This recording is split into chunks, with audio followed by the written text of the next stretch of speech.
दोस्तों देखिए सवाल में करना क्या है। सवाल मैंने यहाँ पर सोल्व कर दिया है। देखिए क्वेश्चन में पढ़ लेता हूँ आपके सामने।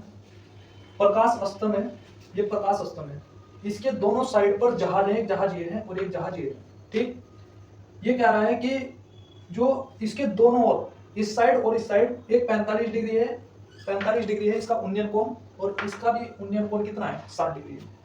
उन्नयन मतलब नीचे बनेगा उसे उन्नयन, अगर ये उन्नयन है नीचे, उन्नयन कोण बनता है जमीन से, जमीन के साथ जो कोण बनेगा उसको कहेंगे उन्नयन कोण। ठीक है, ये 45, ये 60, बीच में है प्रकाश स्तंभ, इसकी हाइट है 81 मीटर। अब देखिए, तो दोनों जहाजों के बीच की हमें यहाँ पर दूरी ज्ञात करनी है। दोस्तों देखिए, ये यहाँ पर कुछ भी नहीं है, ये हमने निकाली है। अभी मैं बताता हूँ 81 आया कैसे। भाई 45 डिग्री है और ये है 90 डिग्री। 45 डिग्री में लंब और आधार हमेशा सेम होते हैं। कैसे, देखिए यहाँ पर अगर ये है, मैं इसमें लेता हूँ tan 45 डिग्री लंब बटे आधार। भाई थीटा के सामने जो भुजा होती है ना उसको कहते हैं लंब। तो इसमें थीटा के सामने वाली जो भुजा होगी, मान लीजिए हमने x मान ली। ठीक, थीटा के सामने भुजा x है और इसके सामने जो आधार है ना, लंब बटे आधार होता है, इसको भी मैंने यहाँ पर x मान दिया है। क्लियर है इतनी बात। मैं इसको प्रूव कर रहा हूं कि यहाँ पर दोनों वैल्यू सेम आई। कैसे आई, 1। तो लंब बटे आधार, देखिए ये हो गया लंब और ये हो गया आधार।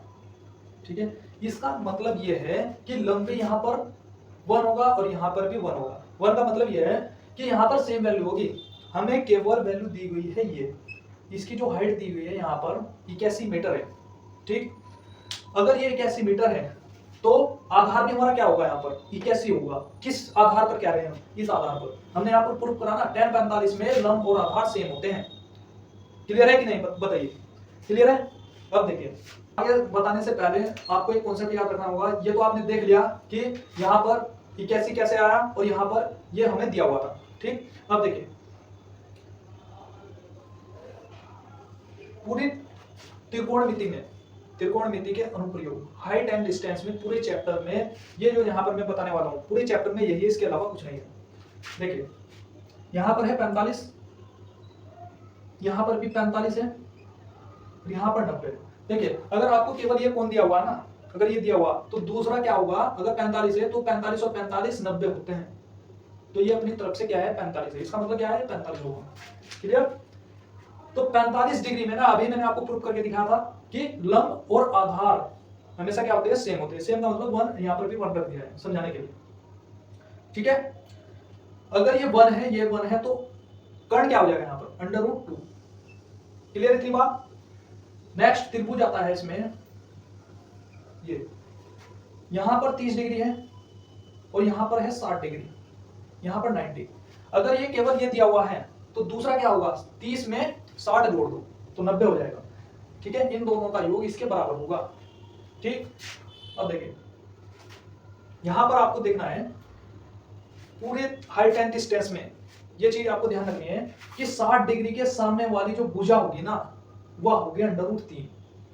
30 डिग्री के सामने वाली जो भुजा होगी ना मेरे भाई, यह होगी 1। ठीक, क्या होगी 1। और 90 डिग्री के सामने वाली जो भुजा होगी, जब 30 यहां पर 30 और यहां पर 60 हो, तब ये भुजा क्या होगी, ये होगी 2। ये बताओ यहां तक बात समझ में आ रही है या नहीं, बताइए। इसके बाद हम चलते हैं यहां पर भाई 60 डिग्री के इस सिद्धांत पर। 60 डिग्री के सामने वाली भुजा है 81, क्या है 81, और हमें 81 का मान क्या है, हमारे अकॉर्डिंग 81 का मान ये तो दे रखा है इसने 81, लेकिन हमारे अकॉर्डिंग 81 का मान क्या है, 60 डिग्री की भुजा कितना है, √3 है, √3 रख दिया।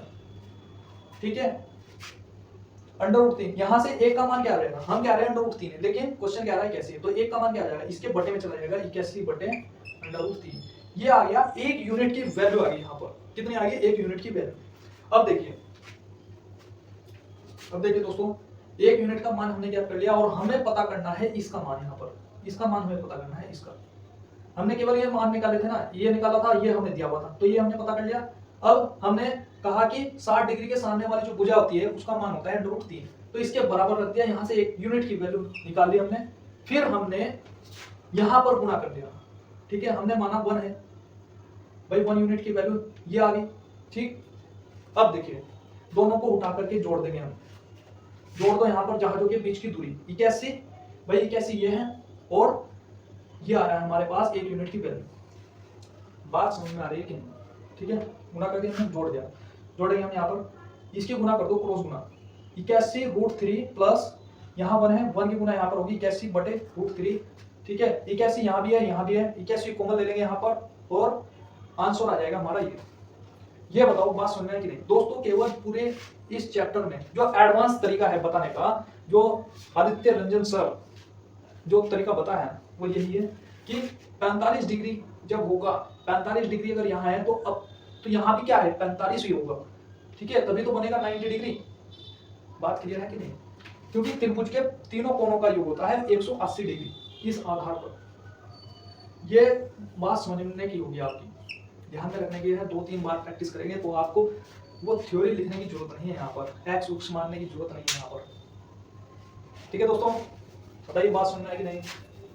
ये सवाल आपका यहाँ पर स्क्रीन पर लग जाएगा, यहाँ पर स्क्रीन पर मैं आपको लगा दूंगा और ये सवाल आपको यहाँ पर दिख जाएगा कि किस आधार पर हमने ये सोल्व किया है। जहाज है यहाँ पर, ये जहाज है यहाँ पर, दूसरा जहाज है, जहाजों के बीच की दूरी हमने ज्ञात की है यहाँ पर।